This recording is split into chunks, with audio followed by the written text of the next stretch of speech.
we have this from The Hill. Woman who stole Ashley Biden's diary sentenced to month in prison. See, I don't know if stole is the right word, but I guess she was convicted. She's getting a month in jail, and I can only say, this proves it! So it really was Ashley Biden's diary, and there is no reason now to doubt anything in it. So here's a woman saying she feels like she underwent some kind of sexual trauma where she was hypersexualized as a young child, and that she may have been molested, and she had inappropriate showers with her dad, Joe Biden. That was all in the diary? I got to tell you, I think the sentencing of this woman was actually a play by patriots who are like, we need to give her some time to confirm the diary. And so they were like, look, 1 month is no big deal, but that proves the diary's real. There you go. So they waited how many years? I'm kidding. 4 years, and then they charged her? Well, she's been dealing with this since 2022. They say prosecutors accused Amy Harris of stealing the president's daughter's diary in September 2020 while she was temporarily staying at Ashley Biden's residence in Delray Beach, Florida. The diary contained highly personal entries as well as tax records, a cell phone, and family photographs, according to the DOJ. Harris enlisted Robert Kurlander to assist her efforts, and they each pleaded guilty to conspiracy charges in 2022. Project Veritas, based in New York, paid Harris and Kurlander $20,000 each for the diary and other materials, which the two returned to Florida to obtain. Nicholas Bias, the chief of public affairs for the U.S. Attorney's Office in the Southern District of New York, confirmed Harris was sentenced to 1 month in prison and 3 years of supervised release to the Hill. Kurlander has not been sentenced yet. Project Veritas describes itself as a news outlet, but faced some controversies for its sting operations and sending staffers undercover to record sources. The DOJ raided 2 locations in November 2021 tied to Project Veritas and the organization's founder, James O'Keefe. While Veritas did not publish the diary, another website did. Judge Laura Taylor Swain described Harris's actions as despicable during the sentencing at a Manhattan federal court on Tuesday. The AP reported Harris apologized to Ashley Biden during the sentencing and said she regretted her actions, according to the AP. The DOJ sought a sentence of 4 to 10 months of imprisonment for Harris, followed by 3 years of supervised release, according to a letter sent to the judge last week. Assistant U.S. Attorney Robert Sobelman argued Tuesday that Harris showed a pattern of disrespect for the law and the justice system.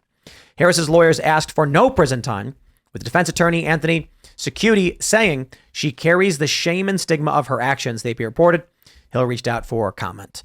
And, well, the diary's real. Check this out. I love this because Snopes has this story. Fact check. Posts claim contents of Ashley Biden's diary have been verified. Here are the facts. And this is from Friday, April 5th. What do they say? Unproven. It's unproven. A diary authored by U.S. President Joe Biden's daughter, Ashley Biden, describes inappropriate actions taken toward her by her father when she was a child. Unproven. What do you mean unproven? It's her diary. She said it was her diary. We know it's her diary. 2 people are going to prison because they took her diary. And in her diary, it talks about how she was hypersexualized, makes reference to sexual trauma, and says that she took inappropriate, noted taking showers with her dad, quote, parentheses, probably not appropriate. Go back up to what the top of this. This is very disingenuous. Which part? This title, the way Snopes titled this, fact check, post claim contents of it. So they're saying, so they're saying, is it verified? Is what she wrote in her diary verifiably true? We still don't know. She might have been lying in her diary, I think is what they're saying here. The idea that somebody would have a diary to the extent that people would go to prison for taking it, and then Snopes would go, but we don't know if she actually wrote what's in it. No, they know she wrote it, but they don't know if it's true what she wrote. That's what they're saying, I think, as far as I can tell. Which I get it. They're saying the quotes in question were found in the so-called, quote, leaked pages from the diary, which had been discovered in a former residence and was later sold to right-wing sting operation Veritas. They're arguing that the pages we got may not actually be from a leaked diary. Oh, well, now I think that's not the right argument because as far as I can tell, it's verified. This stuff was in her diary that they arrested the woman for stealing. They're arguing we don't know it was in her diary. It's just that someone had her diary and said these are pages from the diary, but how do we know? Is the diary public? Is it published? I mean, technically, the outlet that published the pages made it public, but they're saying, how do we know those are real? Right. Yeah, good on Snopes. It's an amazing argument because you can basically debunk literally anything. Yes, the Pentagon Papers were sent to the New York Times, but how do we know the New York Times didn't alter them? Therefore, they're all unverified. And the Afghan war logs, same thing. Gravity, 9.8 meters per second squared. We don't know. How can you prove it? You can't. You sure? Unproven. Did you do the studies? I know. That proves it. A guy, yeah. I think you can actually test that. You think? You sure? Did you? Unproven. I'm pretty sure. Did you? You better prove it. I haven't yet. Oh, then it's unproven. We Snopes will get you. Test that one. What did you say? What did you say the gravity speed was? 9.8 meters per second squared. It accelerates. Snopes. Ian claims that gravity is 9.8 meters per second. 9.8 meters per second squared on Earth. Unproven. Because they'll be like, And then I would false. On Mars, gravity is... No, I would say false. Ian Crossland has never actually done these experiments to prove the actual speed of gravity and force of gravity. Therefore, this is a completely wild claim that he's made without evidence. I used to respect Snopes a lot in the early 2000s, I think. Because you were in the cult. Or were they good back in the day and then they No. got bought? Did they get Well, bought? I mean, like... everything did that. Like in 2000, as soon as the cell phone became ubiquitous in everyone's pocket and stuff, like that's when it really became the culture really kind of changed. There was like Tim talks about how the algorithm started regurgitating the same stuff that the people were responding to. The fundamental foundation had already been laid in schools and in your basically most of society had already been clowning anything Republicans did for almost 10 years before that happened. The whole Daily Show making jokes about anything Republicans said. So they'd already made the entire concept of a conservative toxic, so that way you could just dismiss anything a conservative said. So it didn't matter what they said. So it's been set up to really, delegitimize people that don't fall in line, fall in line with the narrative. So. Indeed. Yeah, I remember not liking Mitt Romney. It's a little anecdotal, but that was all media manipulation. I was like, I'm not supposed to like that guy. Yeah, I mean, the thing is... True, but I also didn't like Mitt Romney because Mitt Romney is not a good person. He seemed cheap. But I never met him face to face. He was the most Boy Scout guy that you could possibly come up with for he was Hitler. He was as milquetoast, boring, inoffensive Republican as the Republican Party, which means the United States, could produce. There was nobody that was less offensive and a conservative than Mitt Romney. And they still said he was Hitler. They said he was all these bad things, blah, blah, blah, blah, blah.